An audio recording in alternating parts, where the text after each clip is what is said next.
Oke, nama gua Bambi. Seperti biasa, gua akan menceritakan kisah yang pernah gua alami. Kisah apakah kali ini? Kita langsung aja ke ceritanya.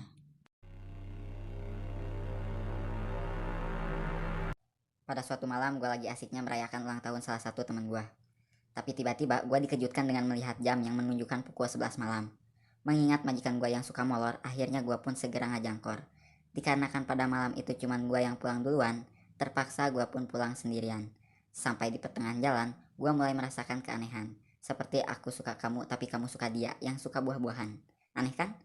Oke, lanjut. Lanjut.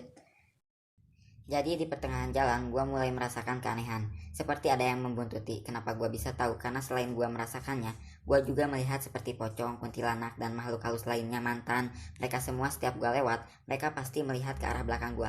Seolah-olah ada seseorang di belakang gue. Tapi dikarenakan pada saat itu gue lagi buru-buru, akhirnya rasa itu pun gue hiraukan. Namun langkah demi langkah, suara itu semakin jelas, seperti semakin mendekat. Bahkan sedikit lagi dekat rumah, suara seperti ada yang mengikuti itu pun masih ada. Namun tetap gue hiraukan karena mengingat yang tadi hobi majikan gue tidak lain dan tidak bukan yaitu molor. Takutnya gue tengok malah memperhambat perjalanan terus majikan gue keburu molor. Nah, singkat cerita, sesampainya di rumah majikan gue pun segera minta untuk masuk.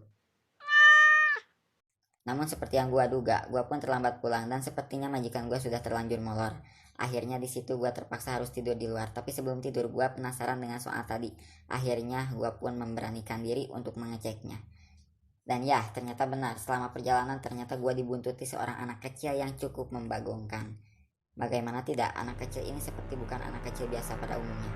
Dan entah apa tujuannya mau mengikuti Aing yang jelas pada saat itu Aing sangat merinding dibuatnya.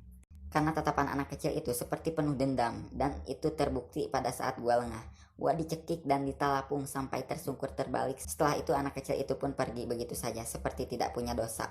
Entah apa yang ada di pikirannya, yang jelas dada gua sakit. Keesokan harinya gua langsung bertanya tentang masalah anak kecil itu kepada ustadz yang biasa ceramah ke antar kobong. Dan beliau menjawab, kemungkinan besar anak kecil itu anak manusia yang kerasukan anak iblis. Yang jadilah begini.